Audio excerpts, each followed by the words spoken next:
My name is Hernan Tagliani. I was born in Buenos Aires, Argentina. My background is Italian descent.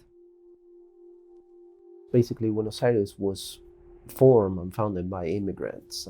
In the case of my grandfather, he was trying to run away from the war. So they were trying to recruit him to be part of the military. So he didn't want to go to war. And so they put him on a boat and they brought him to Buenos Aires. And that's how he met my grandmother that was Italian too. And, he was a hardworking guy. And that's why I feel that I'm living part of his legacy, coming from a different country and make a difference at the end of the day and in people's lives. And I'm passionate about what I do.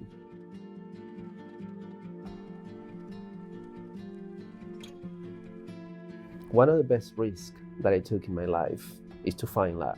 I met my wife in July 2001 at an Irish bar in Buenos Aires, Argentina. So she was there on vacation. We hit it off, and then she left the following day. I took her to the airport, and then she came back 21 days after, and that's how our life story started. The feelings that I felt for her, I never felt for somebody else. It's something that you can't describe with words what love is sometimes, that feeling, you feel it from inside, from your guts. So I decided to take the risk and leave everything, my family, my friends, my business. I think I'm a reflection of many, many immigrants that they came here to fulfill the dreams for a better future. In this case, it was an economic reason. In this case, was love. And that's why it's very important to understand and respect the background of different people and why they come to this country.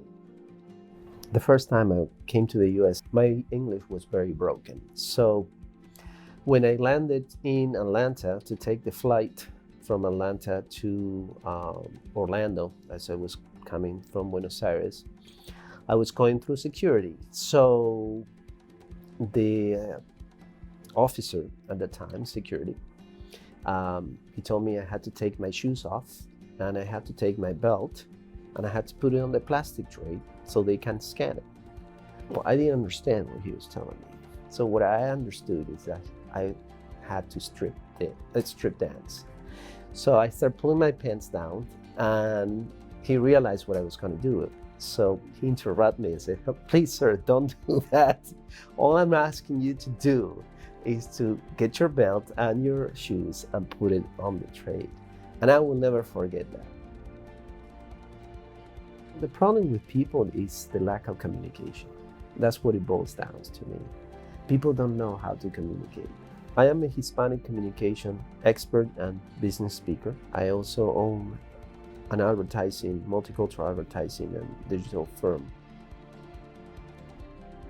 I love what I do. I'm passionate about it. I always wanted to have an understanding of the American culture, of their values, of how to do business with them. We are becoming this multicultural nation. Whether you agree or disagree, that's the reality. How we change perception is by educating. My purpose is to influence executives on a business standpoint about the importance of diversity and how to promote it among brands and among consumers. I made Orlando a better place because I bring into the conversation on the table the importance of being multicultural, being diverse and inclusive. This is a great city that I'm proud to be part of this city and the great things that is going on right now. At the end of the day, we're all one. It doesn't matter, your accent or your color of the skin. On the contrary, that makes us even better. This is a nation of immigrants. That's what we are. This is my home. It's not Buenos Aires. Orlando is my home.